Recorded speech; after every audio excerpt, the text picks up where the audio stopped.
Hi guys, this is Amar, and I've been trying to find a point where I can record videos from outside. And I'm sitting in the sunshine right now, but there are so many background noises. Trying to create videos from outside is not that easy. I just realized, but we should do it more often. I mean, I'll try to sometimes record from outside, from sometimes in the park or somewhere, because it gets boring to otherwise sit in the home all the time. Alright, cool. So we're reading Happiness in Your Skin, and we are on this is chapter number 12, and we have just 18 chapters, and we're in the middle of chapter number 12, which is your top priority is to be you, right? So we're reading from here. So this is the example that we took about how jobs change you. In fact, you really think about it, when people take up jobs which are not in line with who they are as people, they change them significantly. They change them in ways that they don't like it, because ideally we should take up jobs which are in line with our personality. So if you are an outgoing person, if you are someone who likes to go out, you could be in sales, for example.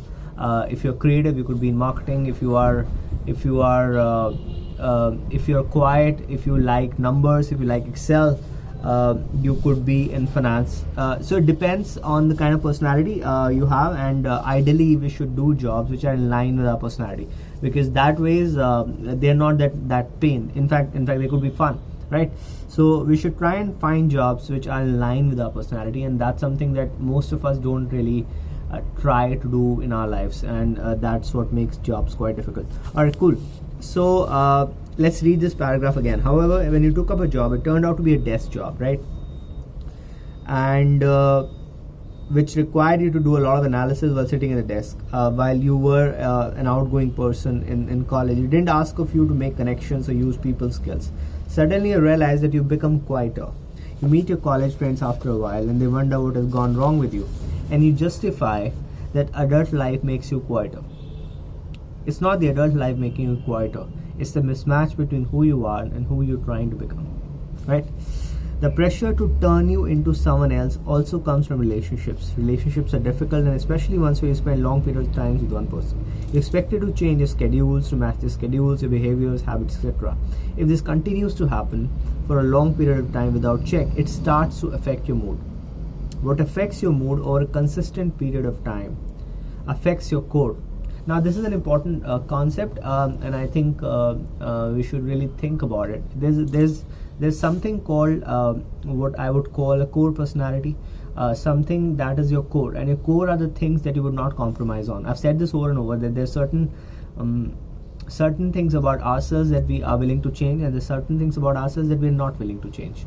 So the things that you're not willing to change about yourselves, that are so important to you that you don't want to change those things about yourself, they are your core, they are your essence, those are the things that make you, right? And you don't necessarily, you don't at any cost want to change your core. You don't want to change your core. Your core, I've explained this here. The core is who you are. Your core is who you are, and when your core is affected, it affects your natural state of happiness. You start to believe that life is some sort of a compromise, and you have to make that compromise in order to be able to do the things you're expected to do. Your core is who you are, and when your core is affected, it affects your natural state of happiness. You start to believe that life is some sort of a compromise, and you have to make that compromise in order to be able to do the things that you're expected to do.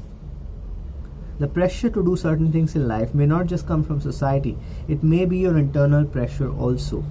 However, when you're doing those things, you need to see how your body is moving, how you're feeling. Is there an internal resistance to do something which you think you are compelled to do? Because it's important that you listen to your body, you listen to your mind when you do something which you shouldn't be doing, when you do something that you shouldn't be doing because it is not in line with the kind of person you are. There is an internal resistance from the body. The body tries to tell you that you're going in the wrong direction. There is also an internal resistance from your emotions.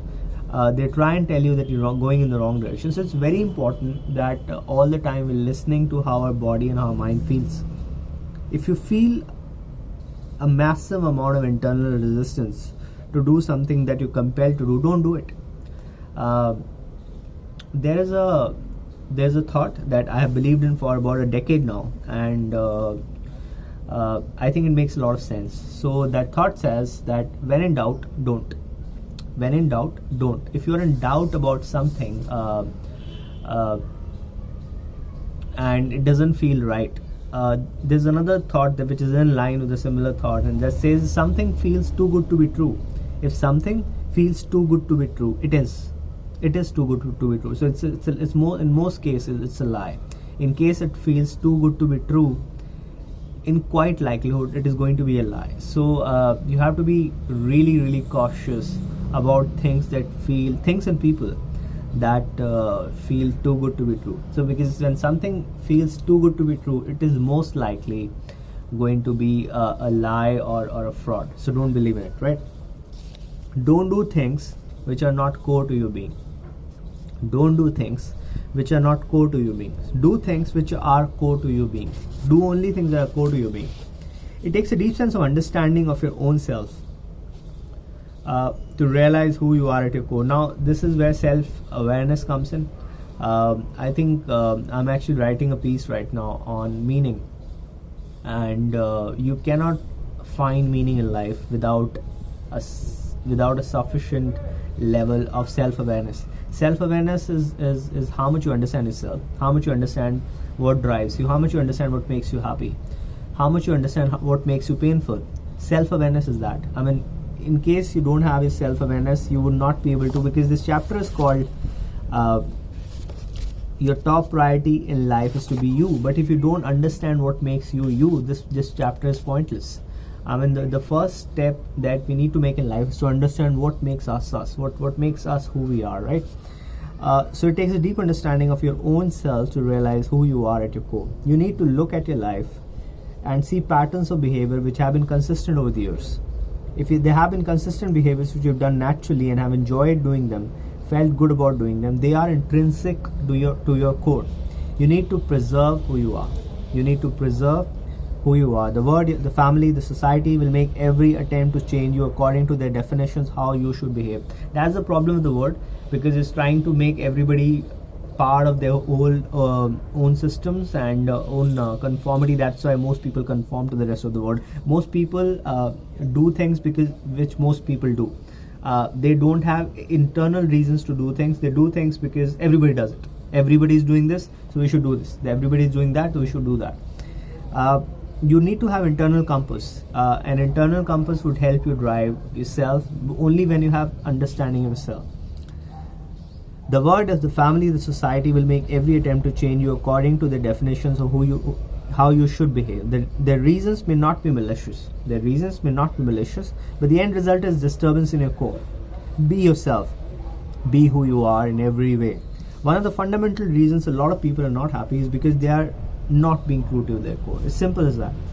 It's perhaps the most difficult thing to do. It's perhaps the most difficult thing to do, to be yourself in a world which is constantly trying to change us and mold us as per their expectations. Anything that affects who you are will have a significant impact on all areas of your life. If you feel dull because of your work or because of a relationship that's not working, it will affect your life in all dimensions. So my urge to you is to understand who you are as a person, and no matter what happens, don't let anyone change who you are. It'll take courage. It may take fights. It may take debates and arguments with people who may fail to understand why you can't align yourself to their expectations. Be who you are. To be who you are is perhaps the most difficult thing to achieve in a world where your core is challenged on a daily basis. If you want to be alone, be alone. Say no to company. If you want to party, find someone who wants to party too. Do not lie in bed dead when you want to party. When you want to sleep, sleep. When you want to run, run. When you want to work like hell, work like hell. When you want to make love with due permission, of course. When you want solitude, insist on it. Happiness essentially is a function of your ability to achieve success and build relationships on your own terms. Alright guys, so this is the end of the chapter, and we are on to the chapter summary now. But the whole essence of this chapter is, it is extremely important for you to be who you are and stay with who you are if you want to be really happy in life. There's no happiness in life to gain in case we can't succeed at being who we are. So be who you are at any cost. So that's the chapter summary. Be who you are at your core, come what may. Your loved ones may have your best interests in their minds, but they don't understand you as much as you understand yourself. Listen to your mind, your body, your conscience when taking decisions, and do what makes you feel aligned with your core.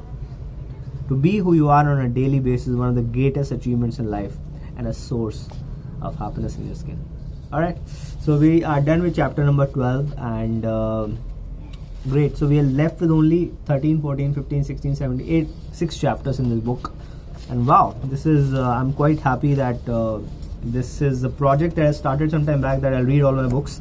And we're about to finish in like a few more videos. We'll have finished reading, and I'll have finished explaining why I wrote Happiness in Your Skin and what does it mean. And then I'll go on to explaining the rest of the 5 books that I've written. I'm going to write one more book by April, because I'm submitting it for the Amazon Pen to Publish contest. It will be called 100 Grams of Happiness, most likely. That's a video that I created on this channel, and that's what spurred the thought. It's going to be a fable, and I'm going to write a fable that's called 100 Grams of Happiness. So that is the end of this video, and I hope I wish you a happy day. And thanks for watching. I'm also going to do a thought of the day video. In case you're interested, you can watch that also. Bye.